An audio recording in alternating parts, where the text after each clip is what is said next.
আসসালামু আলাইকুম রহমতুল্লাহ, আলহামদুলিল্লাহ, ওয়াসসালাতু ওয়াসসালামু আলা রাসূলিল্লাহ ওয়া বা'দ। সুপ্রিয় সম্মানিত দর্শক ও শ্রোতা, এক ভাই আমাকে প্রশ্ন করেছেন, হুজুর ঘুমালে আজে বাজে স্বপ্নে দেখি, এইরকম স্বপ্ন যেন না দেখি, এর সমাধান কি হতে পারে আমাদেরকে জানাবেন। দেখুন, গুরুত্বপূর্ণ একটা বিষয়। ঘুমালে অনেকেই ভয়ঙ্কর স্বপ্ন দেখতে পারে বা আজে বাজে স্বপ্ন দেখতে পারে, বা স্বাভাবিকভাবে সারাক্ষণ ঘুমানোর সাথে সাথেই স্বপ্নগুলো মনের ভিতরে আসতে পারে বা দেখতে পারেন। তো এমনও সময় হয় এমন ভয়ঙ্কর স্বপ্ন দেখে যে স্বপ্ন দেখে ঘুম ভেঙে যায় বা শরীর ঘেমে যায় বা ভয় পেয়ে যায়, খুব বেশি আঁতকে ওঠে। এমনটা হয় যে তাকে কেউ মেরে ফেলছে, এমনটা হয় যে কোনো কুকুর বা পশু তাকে কামড় দেওয়ার জন্য তার দিকে তেড়ে আসছে, বা ভয়ঙ্কর সাপ তার দিকে তেড়ে আসছে, একদম অনেক উপর থেকে পড়ে যাচ্ছে। এভাবে বিভিন্ন রকম স্বপ্নগুলো আছে, ভয়ঙ্কর স্বপ্নগুলো। এগুলো দেখলে আপনি কি করবেন বা কেন দেখা হয়, এই বিষয়ের সমাধানটা ইনশাল্লাহ আমি দেওয়ার চেষ্টা করব। আপনাদের সাথে আছি আমি মাওলানা কাজী আমিন আত-তাফহিম। দেখুন, হযরত জাবির রাদিয়াল্লাহু তাআলা আনহু থেকে একখানা হাদিস এসেছে মুসলিম শরীফের 6041 নম্বর হাদিস শরীফে।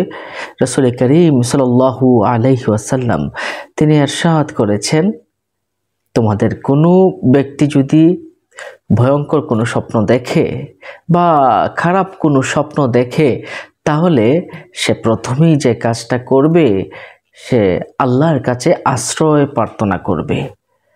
এভাবে আউযু বিল্লাহি মিনাশ শাইতানির রাজিম পড়ে আল্লাহর কাছে আশ্রয় প্রার্থনা করবে।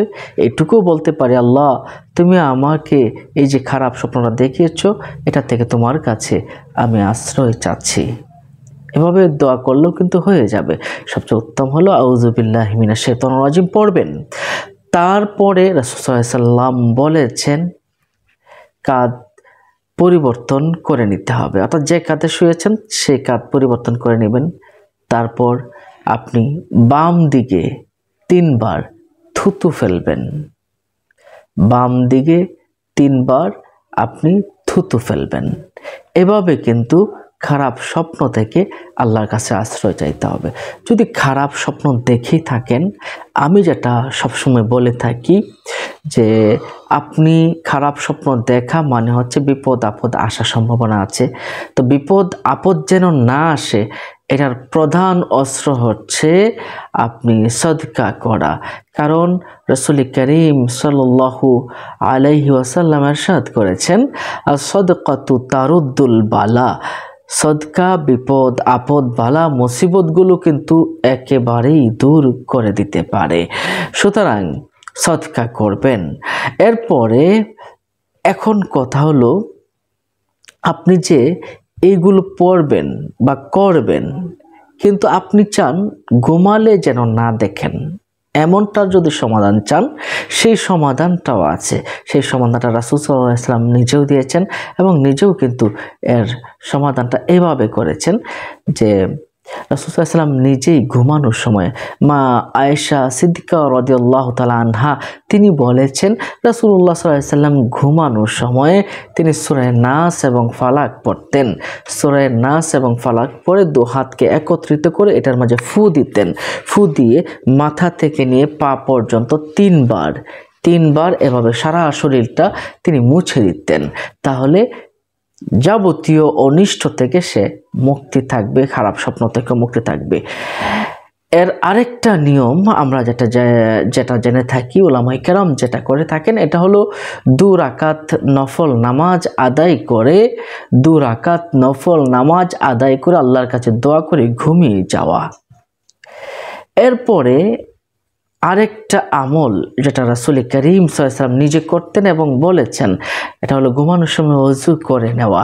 রাসূল সাল্লাল্লাহু আলাইহি ওয়াসাল্লাম বলেছেন, যে ব্যক্তি ওযু করে ঘুমাবে, আল্লাহ পাক রব্বুল আলামিন তার নিরাপত্তার জন্য ফেরেশতা নিযুক্ত করে দেন, যার কারণে সে সম্পূর্ণ নিরাপত্তা পেয়ে যায়। সুবহানাল্লাহি ওয়া বিহামদিহি। এরপরে আরেকটা আমল আছে, এই আমলটা সবচেয়ে গুরুত্বপূর্ণ, আয়াতুল কুরসি পাঠ করা। সূরা বাকারার একটি আয়াতুল কুরসি, এই আয়াতটা যে ব্যক্তি পাঠ করে আল্লাহ পাক রব্বুল আলামিন তাকে নিজে স্বয়ং হেফাজত দান করে থাকেন। সুবহানাল্লাহ।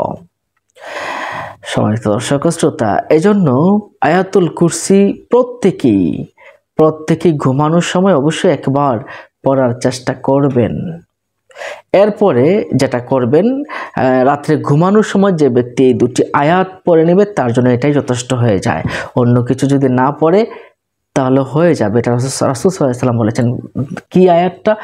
আমানার রাসূলু বিমা উনজিলা ইলাইহি মির রাব্বিহি ওয়াল মুমিনুন কুল্লুন আমানা বিল্লাহি ওয়া মালাইকাতিহি ওয়া কুতুবিহি ওয়া রুসুলিহি লা নুফাররিকু বাইনা আহাদিম মিনহুম।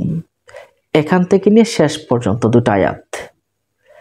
এই দুটো আয়াত যদি কেউ ঘুমানোর সময় পড়ে তার জন্য সারা এই দুটো আয়াতই যথেষ্ট, আর কিছু পড়তে হবে না। অর্থাৎ আমি যে আমলগুলোর কথা বললাম, এই আমলগুলো যদি কেউ করে আর কিছুর প্রয়োজন হবে না। সম্মানিত দর্শক শ্রোতা, নিশ্চয়ই ঘুমালে আপনি আজে বাজে স্বপ্নগুলো দেখবেন না, সম্পূর্ণ নিরাপদ থাকবেন, মাহফুজ থাকবেন। আল্লাহ পাক রব্বুল আলামিন আপনাকে নিরাপদ রাখুন, ভালো রাখুন, সুস্থ রাখুন। দোয়া করবেন অন্য মুমিন মুসলমান ভাইকে জানাতে শেয়ার করে দিবেন। ভালো থাকুন। আল্লাহ হাফেজ। আসসালামু আলাইকুম ওয়া রাহমাতুল্লাহি ওয়া বারাকাতুহু।